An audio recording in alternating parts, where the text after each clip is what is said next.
Obsidian is a PD array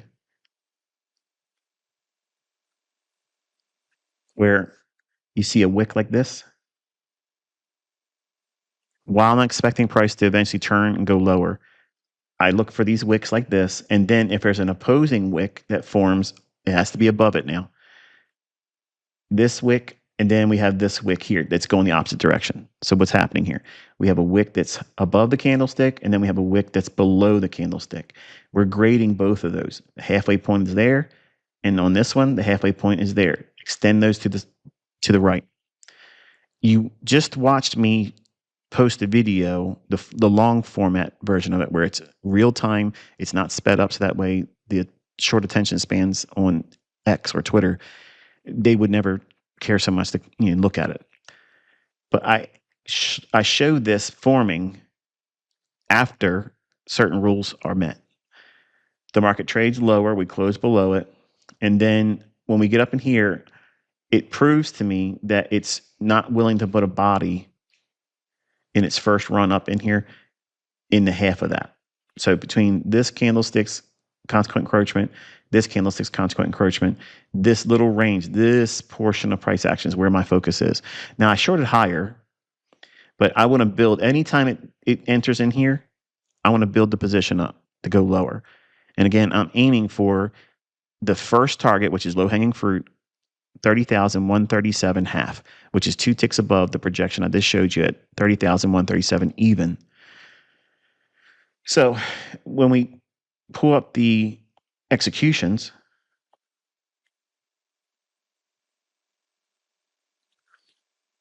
there I am shorting as it's running up right there, as it going right into that old pool of liquidity. And if it would have traded to that level there, which is the upper quadrant, I would have added to it.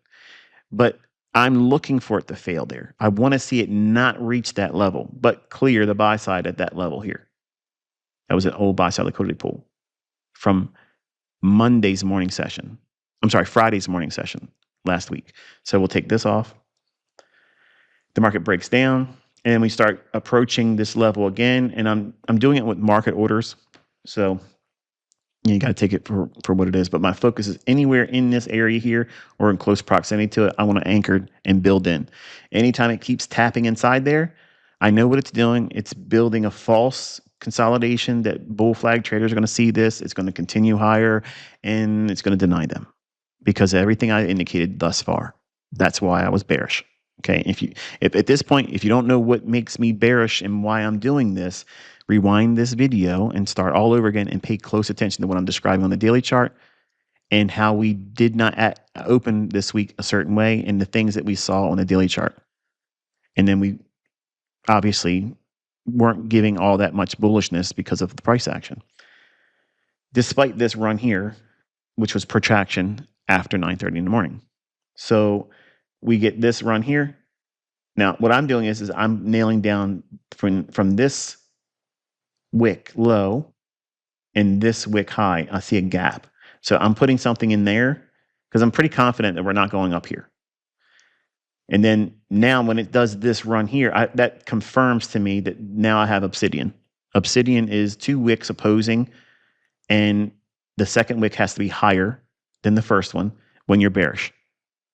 You have to be right on the direction of the marketplace. You have to know what you're looking for, the narrative. You have to be on side. You have to know all those things, or this isn't going to work in your hands. Okay. And I know some of you are going to come out here and say, oh, I tried to do this and I hired a staff and we did all these things. We tried to program it and it doesn't work. But yeah, here I am doing it. Okay. So I don't know what to tell you. Here we are right in the middle of it, getting filled there.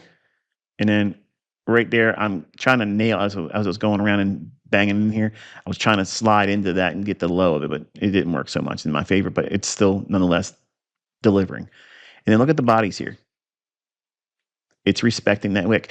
Pray tell, how's that in Elliott Wave, Wyckoff, supply and demand, Gann, everything else out there? It's not. It's literally not out there. Okay. So how did I discover this?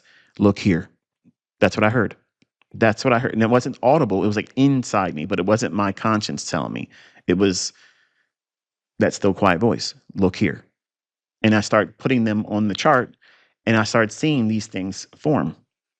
Now, I don't know what to tell you beyond that. You don't have to subscribe to, all the other stuff, but I got to give the credit to where it came from. So I believe it came from him, the father, and